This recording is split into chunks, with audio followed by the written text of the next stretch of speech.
जय श्री कृष्णा। गीता में लिखा है, अपनी पीड़ा के लिए संसार को दोष मत दीजिए, अपने मन को समझाओ। तुम्हारे मन का परिवर्तन ही तुम्हारे दुखों का अंत है। ऊपर से देखने पर तो सब लोग अच्छे दिखते हैं, लेकिन उनके अंदर का असली पता तो साथ में रहने पर ही चलता है। इंसानों का व्यवहार भी कुछ हाथी के दांत जैसा हो गया है। खाने के और दिखाने के और होते हैं। लोगों को अच्छा समझना छोड़ दो, क्योंकि अंदर से लोग वह नहीं होते जो ऊपर से दिखाई देते हैं। कद्र करो उनकी जो आपके बेरुखे व्यवहार के बाद भी आपके साथ इज्जत से बात करते हैं।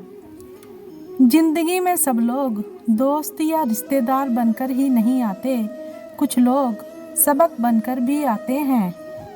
आप किसी का अच्छा करते रहो, फिर होता यह है कि वह आपको बेवकूफ़ समझने लग जाता है। सुख और दुख अपनी तकदीर से मिलते हैं।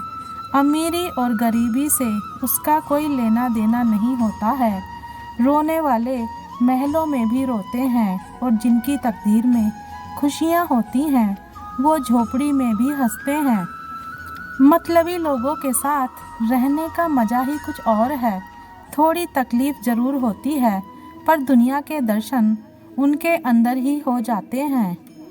किसी घर में एक साथ रहना परिवार नहीं कहलाता, बल्कि एक साथ जीना, एक दूसरे को समझना और एक दूसरे की परवाह करना परिवार कहलाता है। अगर आपकी बहस बदतमीज इंसान से हो तो हार मान लेनी चाहिए। वक्त और अपने जब दोनों एक साथ चोट पहुंचाएं, तो इंसान बाहर से नहीं अंदर से भी टूट जाता है। जो लोग अपनी गलती नहीं मानते, वह आपको अपना कैसे मानेंगे। कोई भी जाति नीच नहीं होती, लेकिन नीच आदमी हर जाति में होता है। ज़्यादा समझदार और मूर्ख में कोई फर्क नहीं होता, यह दोनों किसी की नहीं सुनते। पहले लोग बातों के जरिए एक दूसरे को ताना मारते थे। समझदार व्यक्ति अपनी समझदारी की वजह से चुप हो जाता है, और मूर्ख को लगता है कि मेरे डर की वजह से चुप हो गया। सत्य की भूख सबको है, लेकिन सत्य जब परोसा जाता है तब बहुत कम लोगों को इसका स्वाद अच्छा लगता है। तारीफ चेहरे की नहीं, चरित्र की होनी चाहिए, क्योंकि अच्छा चेहरा बनाने में चंद मिनट लगते हैं, लेकिन अच्छा चरित्र बनाने के लिए पूरा जीवन लग जाता है। कलयुगी दुनिया है साहब, उसकी कद्र नहीं होती। जो सच में रिश्तों की कद्र करता है, कद्र उसकी होती है जो सबसे ज़्यादा दिखावा करता है। पलटकर जवाब देना बेशक गलत बात है, लेकिन सुनते रहो तो लोग बोलने की हदें भूल जाते हैं। दुश्मन बनाने के लिए ज़रूरी नहीं कि आप लड़ाई ही करें, बस अपने हक का और सच बोलें। बेशुमार दुश्मन आपके खानदान में ही मिल जाएंगे। मीठा शहद बनाने वाली मधुमक्खी भी डंक मार सकती है, इसलिए होशियार रहें। बहुत मीठा बोलने वाले भी सिर्फ हनी नहीं, हानि भी दे सकते हैं। अगर किसी की इज्जत नहीं करना चाहते हैं तो मत कीजिए, लेकिन चार लोगों के साथ बैठकर किसी की बेइज्जती तो मत कीजिए। अगर अच्छे कर्म करते हुए भी लोग आग पर शक करें तो उन्हें करने दो, क्योंकि शक हमेशा सोने की शुद्धता पर होता है, कोयले की कालिक पर नहीं।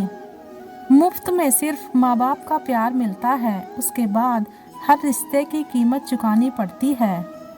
ज़रूरी नहीं हर शिकायत शब्दों से ही की जाए, कुछ नाराज़गियाँ चुप रहकर भी जताई जाती हैं। घमंड और पेट जब ये दोनों बढ़ते हैं तो इंसान चाहकर भी किसी को गले नहीं लगा पाता। घटिया लोगों की सबसे बड़ी पहचान यह है कि उन्हें आप जितनी ज़्यादा इज्जत दोगे, वो आपको उतनी ज़्यादा तकलीफ़ देंगे। अगर आप खुद से बहस करोगे तो सारे सवालों के जवाब मिल जाएंगे। अगर दूसरों से बहस करोगे तो नए सवाल खड़े हो जाएंगे। धोखा भी बादाम की तरह होता है, जितना खाओगे उतनी ही अकल आती है। दर्द तो वही देते हैं जिन्हें आप अपना होने का हक देते हैं, वरना गैर तो हल्का सा धक्का लगने पर भी माफ़ी मांग लिया करते हैं। अगर कोई आपकी बुराई करता है तो करने दो, ऐसी छोटी छोटी हरकतें छोटे लोग ही किया करते हैं। जीवन में इतने व्यस्त हो जाएं कि पछतावा, दुख, डर और नफरत के लिए समय ही न बचे। याद रखें, जीवन में खाली व्यक्ति ही सबसे ज़्यादा दुखी रहता है। इंसान का सबसे बेहतरीन साथी उसकी सेहत है। अगर उसका साथ छूट जाए तो वह हर रिश्ते के लिए बोझ बन जाता है। आँखों से गिरा आंसू और नज़रों से गिरा व्यक्ति कभी नहीं उठता।